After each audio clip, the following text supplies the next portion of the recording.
Have you ever wondered how a democracy can collapse in a single day?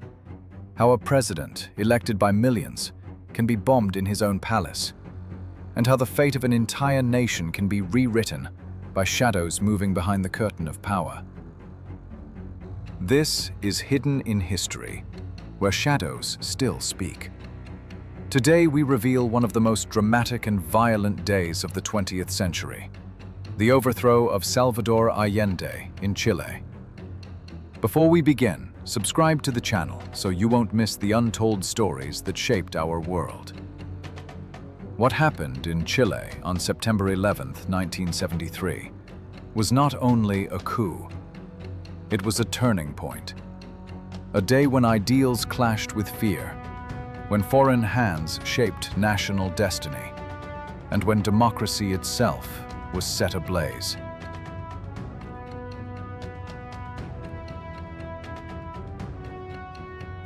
Chile in the early 1970s was a nation caught between hope and crisis.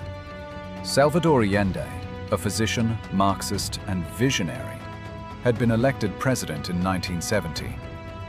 He was the first democratically chosen socialist leader in the Western Hemisphere. His victory ignited dreams among workers, farmers, and students. For them, Allende promised a new Chile: land reform, nationalized copper mines, free healthcare, and education. But not everyone saw his revolution as salvation. To Chile's elite, Allende's policies were a threat to wealth and tradition. To Washington, they were far worse: a potential second Cuba, a communist foothold in South America. Declassified CIA documents later revealed the fear in Washington. "Make the Chilean economy scream," President Nixon ordered. And scream it did. Inflation soared, food and goods disappeared from shelves. Strikes paralyzed industry. Media campaigns fueled division. Chile's democracy was drowning under an invisible siege.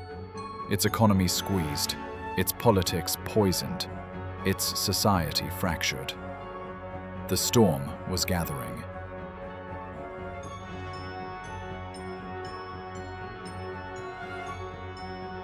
On the morning of September 11th, 1973, the storm broke.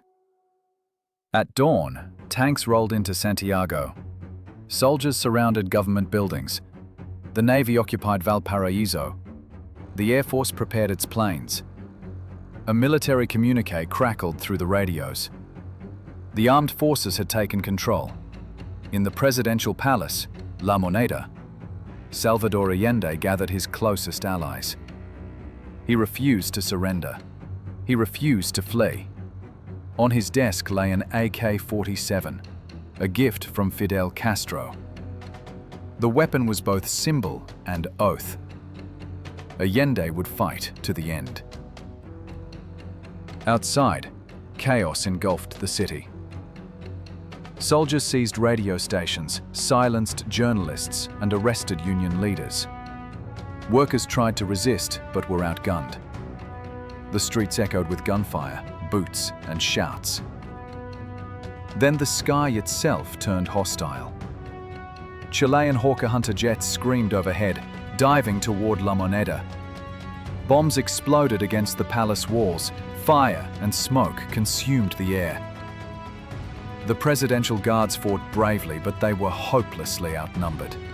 Flames devoured the rooms where democracy had once been debated. Inside, Allende made his final broadcast to the nation. His voice was steady, defiant. He told Chileans he would not resign. He urged them not to give up hope, that his sacrifice would not be in vain. It was a farewell, a last embrace to a people he knew he would never see again. Moments later, soldiers stormed the palace. By the end of that day, Salvador Allende was dead. The official version claimed suicide. Many Chileans believe he was murdered.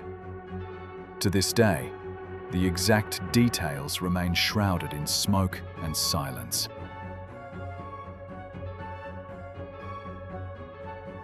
In the aftermath, General Augusto Pinochet stepped forward as the face of the new regime. To some, he was a savior from chaos. To many, he became a dictator whose reign was built on fear. Thousands of Chileans were rounded up. The National Stadium, once a place of cheers and football, was transformed into a prison camp. Torture chambers replaced locker rooms. Families searched desperately for loved ones who never returned. An estimated 40,000 people were victims of human rights abuses under Pinochet's rule. Tortured, disappeared, silenced. But the coup was not just a Chilean affair. Evidence later showed US involvement, from economic sabotage to covert support for the military. The coup became a chilling lesson in Cold War geopolitics. Democracy mattered less than ideology, and the price of power was often paid in blood.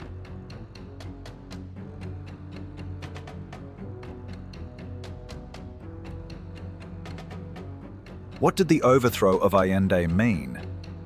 It marked the end of one of Latin America's boldest experiments, a peaceful road to socialism. Allende believed that a society could choose equality through ballots, not bullets. His fall proved how fragile that dream was in a world divided by superpowers. It ushered in a new economic model, shock therapy neoliberalism, tested first under Pinochet before spreading across the globe.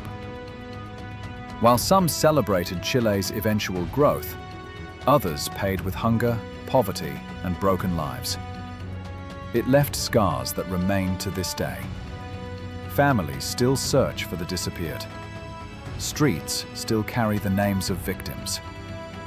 And every September 11th in Chile, thousands march in memory of a president who chose death over surrender. 50 years later, Salvador Allende's voice still echoes. In his last words, he said, "History is ours, and people make history." Perhaps that is the true lesson of Chile's 1973 coup. That no matter how powerful the generals, how loud the bombs, or how deep the silence, history remembers, and history continues to speak.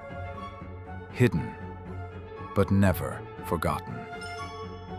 This was Hidden in History, where shadows still speak. If you found this story compelling, subscribe for more untold chapters of our shared past. Because only by listening to the shadows can we truly understand the light.